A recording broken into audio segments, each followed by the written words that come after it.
Hello friends, आप सब कैसे हो। आई होप आप अच्छे होंगे।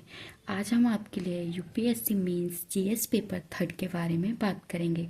जीएस थर्ड का हमारा है टॉपिक इकोनॉमिक एग्रीकल्चर।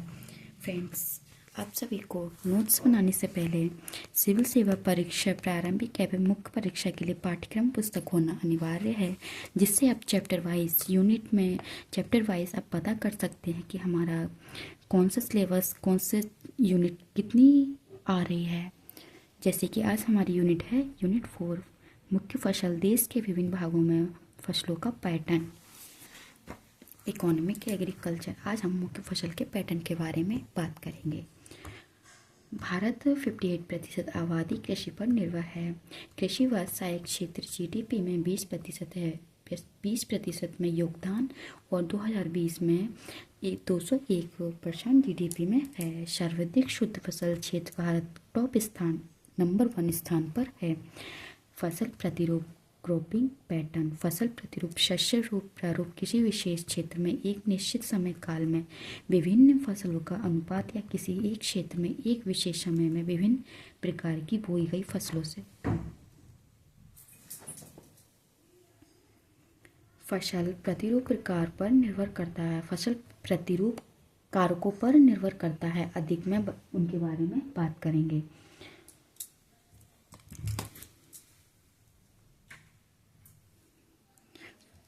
पहला है प्राकृतिक कारक, दूसरा है आर्थिक कारक, राजनीतिक, वनीकृति और तकनीकी व गति कारक।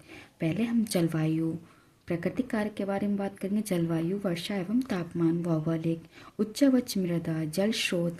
आर्थिक कारक, किसानों की दशा, जौ का आकार, निवेश, आधारभूत ढांचे, बीमा, सिंचाई, मैंग्रोव आपूर्ति। सरकार, राजनीतिक, वनीकृति, सरकारी नीतियाँ, एडी, एमएसपी, कनेक्टिविटी योजनाएं। तकनीकी व गति कारक, आरडी, टीसीटी, एटी ड्रम, मशीनीकरण, ग्रीन हाउस परिकल, कृषि एवं जीएम फसलें। ये हमारे प्रतिरूप फसल को कारकों पर निर्भर हैं। भारत में फसल प्रतिरूप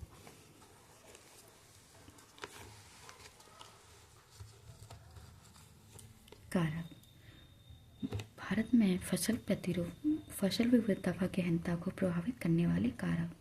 पहला, मृदा व जलवायु, कृषि परितंत्र, संसाधन, सिंचाई, जल स्रोत, प्रौद्योगिकी, खाद, बीज, मशीन, सूचनाएं, आधारभूत सुविधाएं, परिवहन, भंडारण, विपणन। प्रौद्योगिकी के लिए खाद, बीज, मशीन की जरूरत होती है। संसाधन के लिए सिंचाई, जल स्रोत, पानी की उपयोगिता, और जलवायु के लिए किसी का जो परितंत्र होता है, हमारा इकोसिस्टम। आधारभूत सुविधाएं, सामाजिक, आर्थिक, पारिस्थितिकी, परिवहन, जोत, आकार, निवेश, श्रम। सामाजिक आर्थिक जो परिस्थितियों के लिए हमें परिवार की आवश्यकता होती है, जो क्योंकि हमें खेती में काम के लिए होता है। जोत, जो हमारे खेतों के लिए उपयोग चीज़ें होती हैं। निवेश, श्रम, जो हमें उपयोग पैसा लगाते हैं उसमें। फसलों का बाजार मूल्य, मतलब हम अपनी फसलों को मूल्य रूप में बेचते हैं। मांग व आपूर्ति, किसानों की साक्षरता व जन जागरूकता।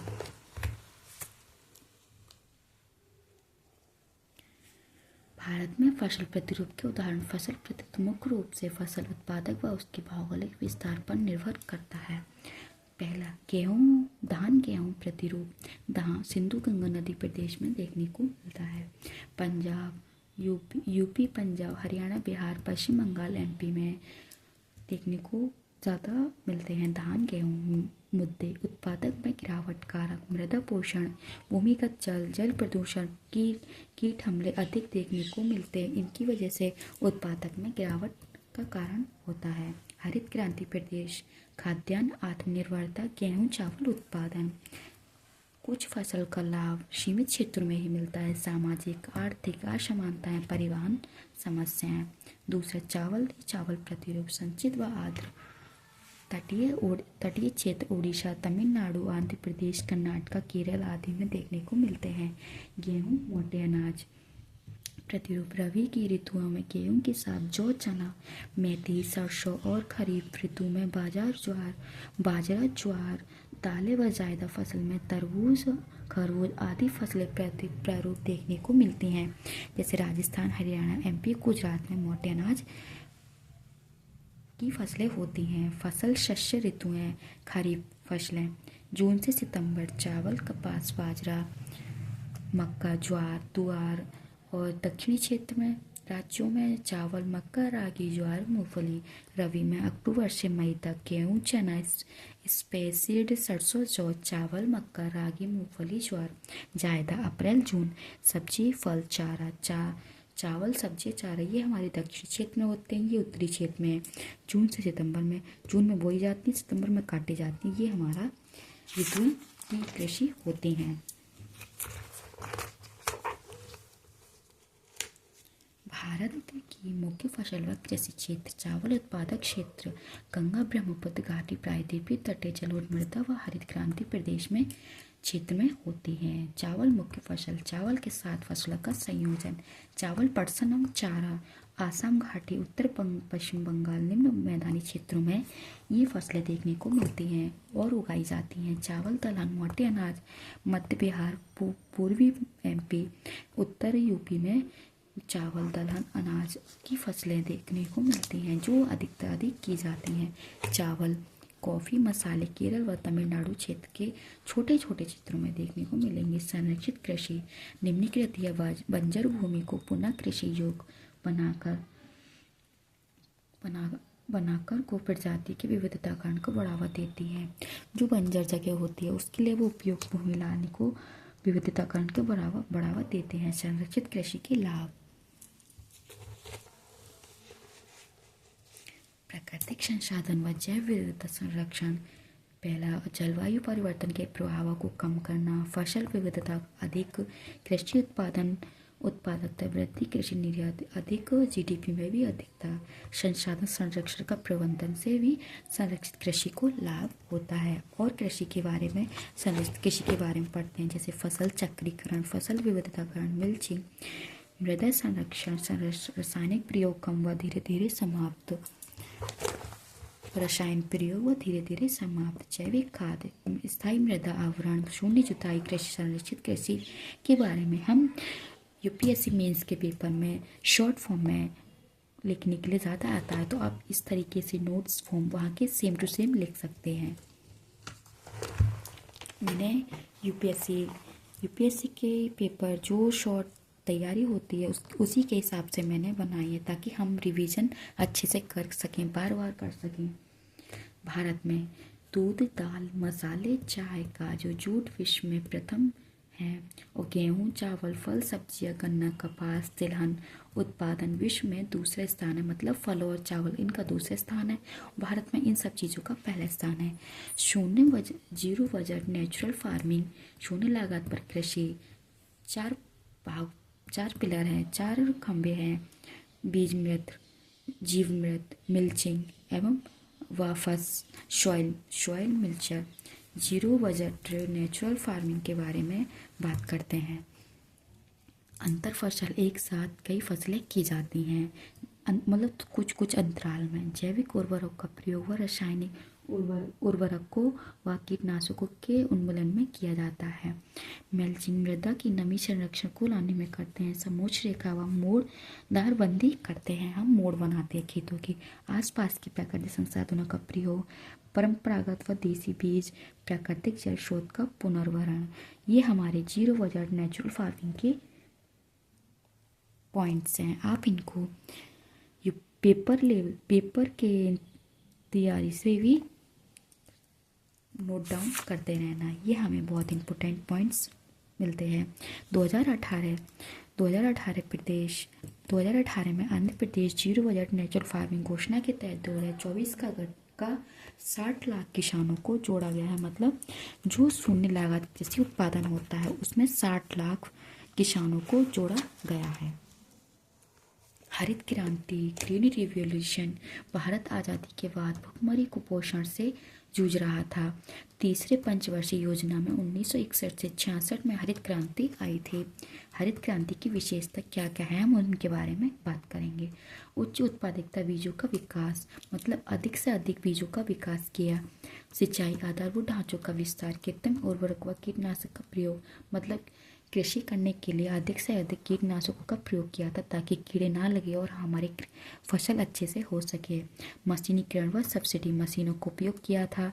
संस्थागत ऋण वृद्धि, मृदा परीक्षण, वैद्युतीकरण में वृद्धि, भूमि सुधार किया था। कृषि आधारभूत ढांचे, परिवहन, सड़क, मीडियो के आधार कृषि से ढांचे परिवहन किए थे। फसल कीमत पर एमएसपी, फसलों की जो कीमत होती है उनके रेट ठीक फिक्स कराए। किसान जन जागरूकता व प्रशिक्षण। हरित क्रांति प्रभाव।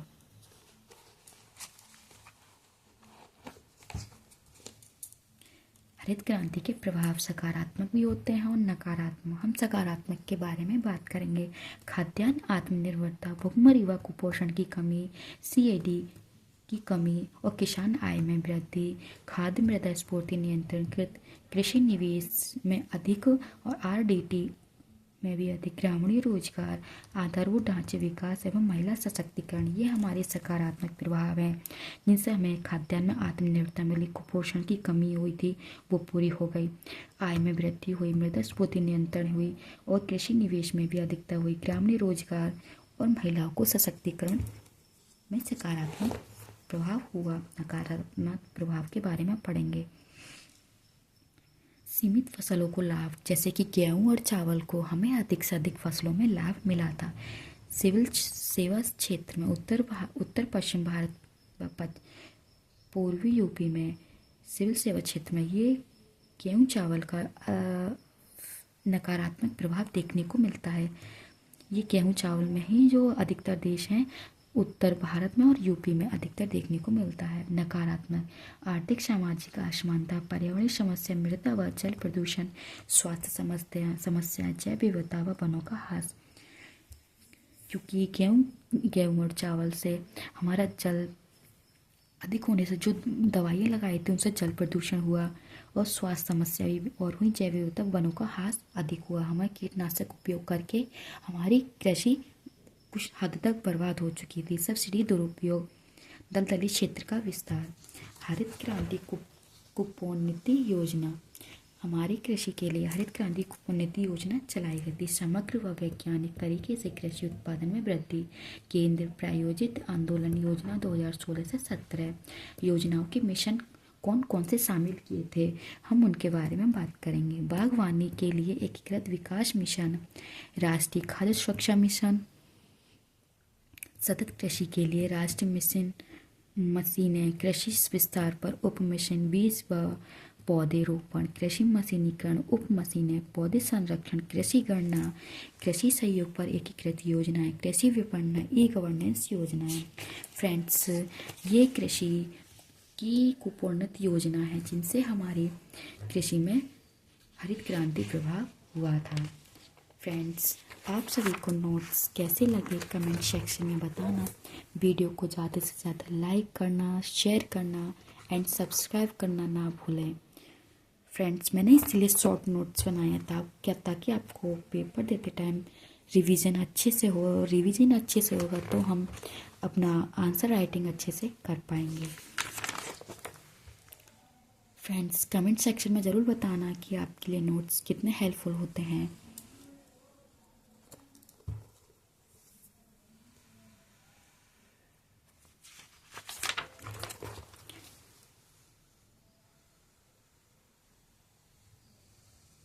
इसीलिए मैं आपको एक बार दिखा देती हूँ ताकि आपको कोई दिक्कत ना हो और नोट्स आप अच्छे से बना सकें। थैंक यू फ्रेंड्स, और कमेंट सेक्शन में ये भी बताना कि आपको नोट्स कैसे लगे, कितने हेल्पफुल होते हैं। Thank you.